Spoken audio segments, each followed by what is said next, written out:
मौलवी साहब की बकरी ने दिया एक बच्चे को जन्म। जी दोस्तों, पीराबाद गांव की फिजा हमेशा की तरह पुरसकून थी।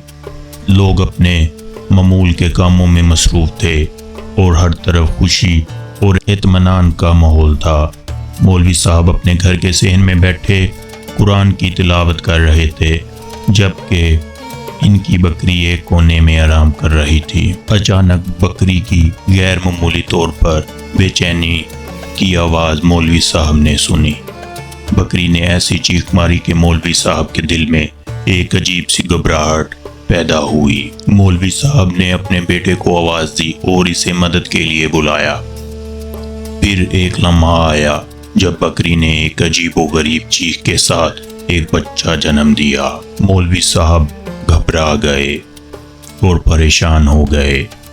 दोस्तों, पीराबाद गांव की पुरसकून फिजा में एक ऐसा हलचल मचा देने वाला वाकया जो आपके रोंगटे खड़े कर देगा, जिसने हर किसी को सोचने पर मजबूर कर दिया आगे क्या होगा।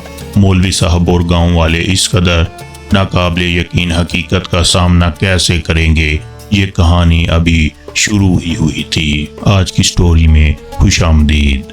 कहानी शुरू करते हैं दोस्तों। इससे पहले चैनल पर नए हैं तो सब्सक्राइब कर दीजिए और वीडियो लाइक कर दीजिए। मौलवी साहब की बकरी का इंसानी बच्चे को जन्म देना एक ऐसा वाकया है जो पूरे गांव में हैरत और तफ्शीश का बाइस बना। गांव का नाम पीराबाद और मौलवी साहब का शुमार गांव के मोअज़्ज़ज़ अफराद में होता था।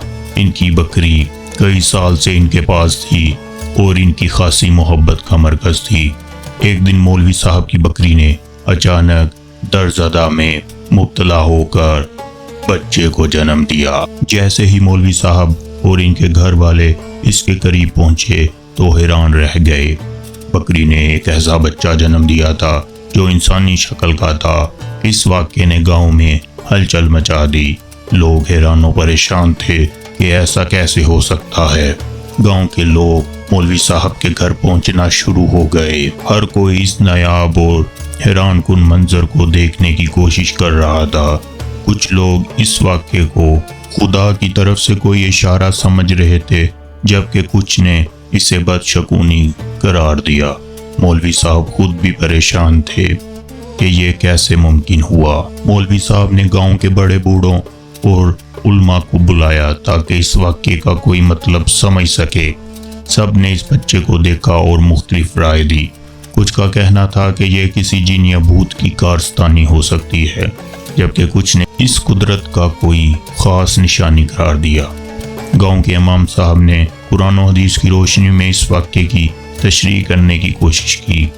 इनका कहना था कि अल्लाह ताला की कुदरत लामहदूद है और वो जो चाहे कर सकता है। इमाम साहब ने लोगों को सब्र और तहम्मुल से काम लेने की तलकीन की और कहा कि इस बच्चे को अल्लाह की अमानत समझकर कबूल करना चाहिए। मौलवी साहब ने इस बच्चे को कबूल किया और इसे अपना बेटा समझकर परवरिश करने लगे। इन्होंने इस बच्चे का नाम ईमान रखा ताकि लोगों को याद रहे कि ईमान का अमल रखने से अल्लाह ताला की हर मसलहत और हिकमत समझ में आ सकती है। ईमान की परवरिश एक आम बच्चे की तरह हुई। मौलवी साहब ने इसे तालीम दिलवाई और दीन की तालीम भी दी। ईमान की शख्सियत में एक ख़ास रोशनी थी और वो अपने गांव वालों के दिलों में जगह बनाता गया।